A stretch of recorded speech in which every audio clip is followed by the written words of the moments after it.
The introduction of finger foods into the life of a baby opens up a variety of new food options to consider. As a mom, my first concern is not simply the nutritional value found in the finger foods, but also the health and safety aspect of them as well. That's why keeping finger foods simple is keeping Micah safe.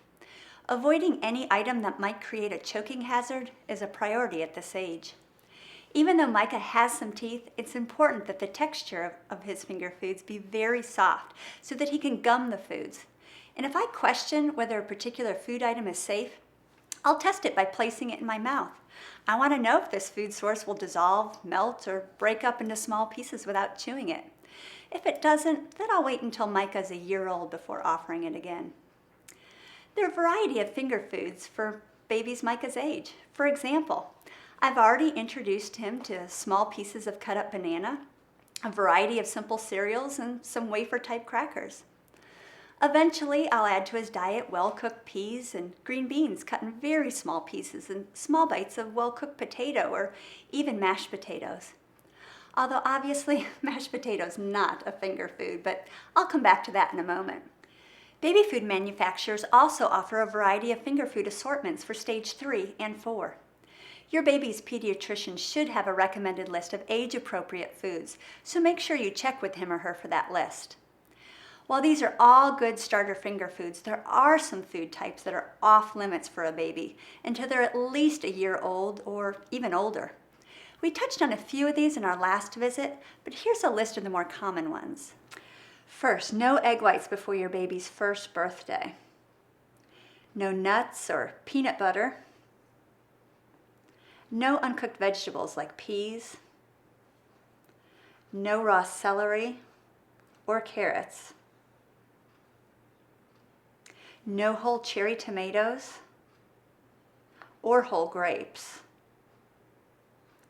And no raw berries, such as raspberries or blackberries, unless you want to take the time to cut them into tiny pieces, or any foods that present the possibility of choking.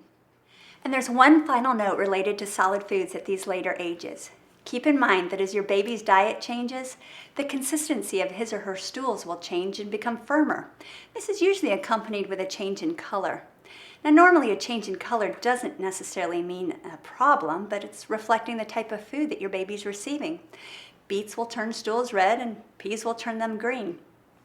Unfortunately, for those doing the diaper changes, the strong, unpleasant odor of digested foods will become commonplace for the next 2 years or until potty training is accomplished.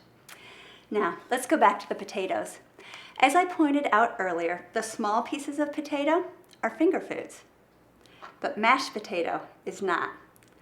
Let's think about what your baby is hearing from mom or dad. One moment we're saying, here are your finger foods, use your fingers, and the next moment we're saying, put your hands on the side of your tray, don't touch your food.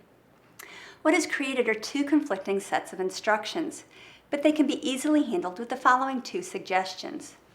The first is to separate finger foods from anything that might be served on a spoon. For example, I might serve Micah his baby food vegetables and fruits first, and then his last course would be finger foods. And he knows it's okay to use his fingers to self-feed at that point. A second suggestion, which is actually a form of establishing a boundary, is that I can control what is being offered. I can offer his finger food here and control what I'm serving here. This line may seem insignificant, but it's actually a boundary that Micah is learning to respect. What is learned during mealtime is a concept that is transferred to the boundaries we set in the rest of the house.